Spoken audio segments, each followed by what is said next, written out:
kerap berpindah-pindah tempat tinggal untuk mencari kehidupan yang lebih baik. Sigmund adalah anak sulung dari keluarga Wina, terdiri dari 3 anak laki-laki dan 2 anak perempuan. Yang pertama yaitu Rosa, Mary, Adolphine, Paula, dan Alexander. Sigmund Freud merupakan anak dari Jacob Freud dan juga Amalia Montessor. Ayah Sigmund Freud adalah seorang yang menjual kain wol. Beliau beragama Yahudi, dan ketika melahirkan Freud, beliau berusia pada tahun 40 tahun.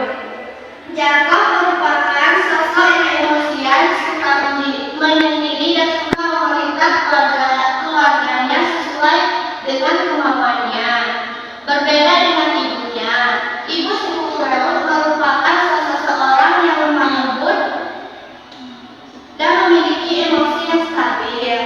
Dan juga ibu Freud lebih muda dari ayahnya, yaitu 20 tahun. Pendidikan Sigmund Freud. Pada usia 17 tahun, Sigmund Freud melanjutkan jenjang pendidikannya, yaitu di Universitas Wina. Awal mulanya Sigmund Freud ingin memasuki Universitas Hukum untuk mempelajari ilmu-ilmu hukum, tetapi pada akhirnya beliau mengambil Universitas Kedokteran. Sigmund Freud meninggal di London pada tahun 1939 karena beliau mengidap penyakit kanker rahang.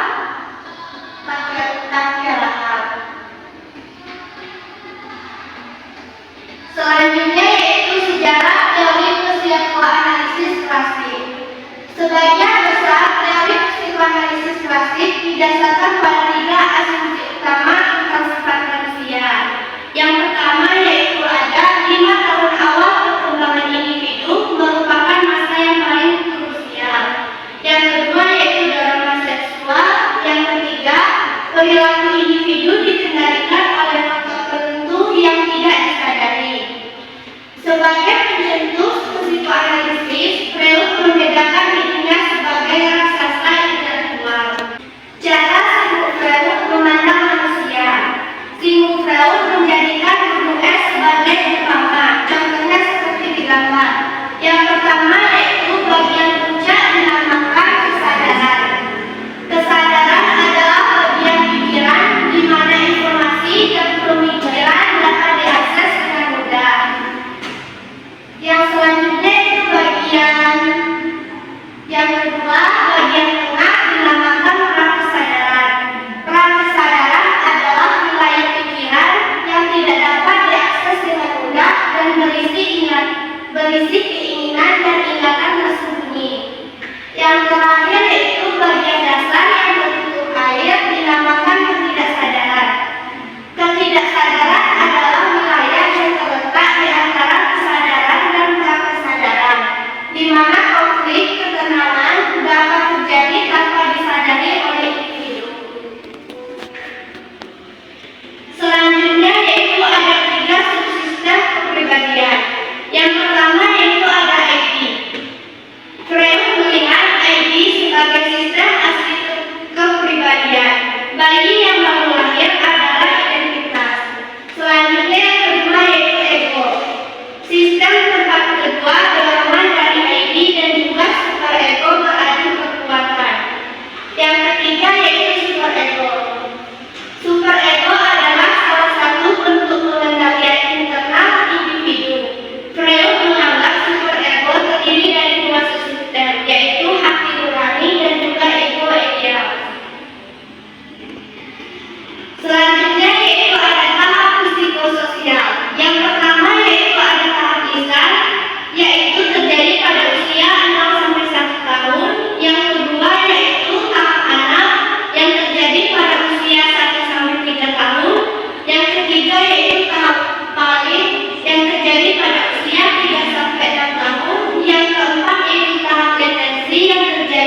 bagaimana adik-adik mulai mengeluarkan air liur bukan hanya ketika makan makanan, tetapi juga mendengar bunyi bel yang sebelumnya dibunyikan bersamaan dengan pemberian makanan.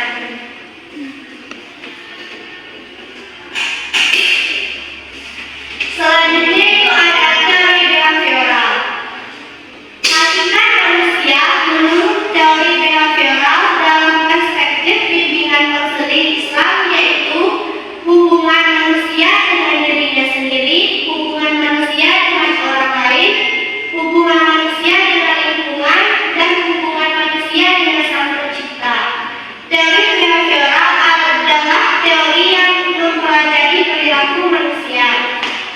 Selanjutnya yaitu proses konseling behavioral. Konseling behavioral bekerja dengan memusatkan perhatian perilaku manusia yang nampak dan dapat dipelajari dengan tujuan untuk mencapai kehidupan tanpa mengalami perilaku simptomatik. Selanjutnya ada karakteristik konseling behavioral. Yang pertama yaitu kebanyakan perilaku manusia dapat dipelajari dan oleh karena itu dapat diubah. Keefektifan konseling dan hasil konseling dapat dinilai dari perubahan dalam perilaku. Selanjutnya yaitu ada tahapan proses konseling behavioral.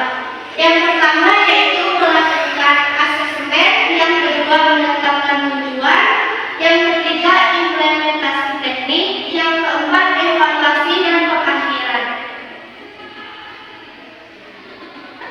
Selanjutnya yaitu teori yang terakhir yaitu teori rasional kognitif dengan ahli Albert Ellis. Sejarah biografi Albert Ellis. Albert Ellis adalah seorang psikologi Amerika yang lahir pada tanggal 27 September 1913.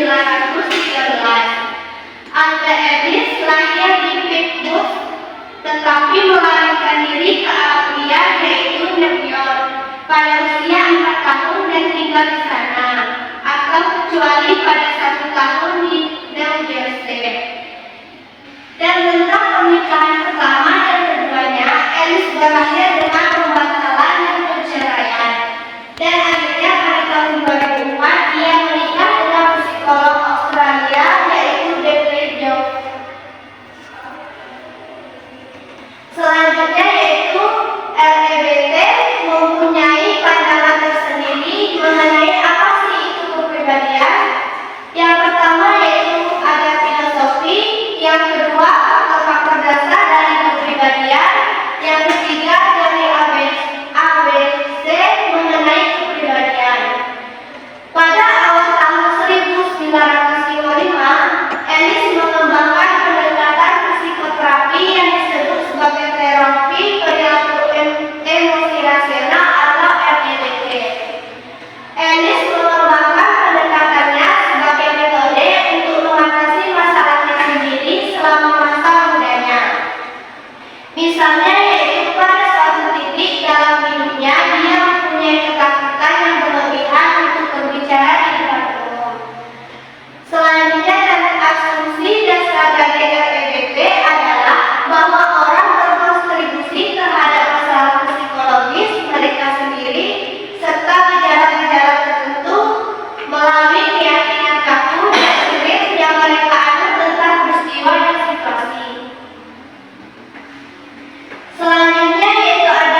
bertanya.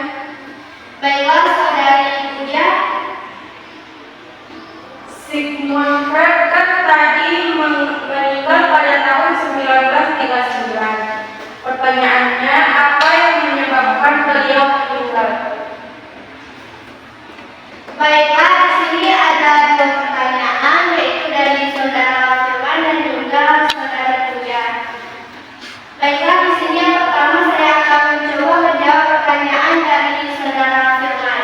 Yang pertanyaannya yaitu, pelaksanaan konseling menurut teori psikoanalisis klasik mencakup hal apa saja?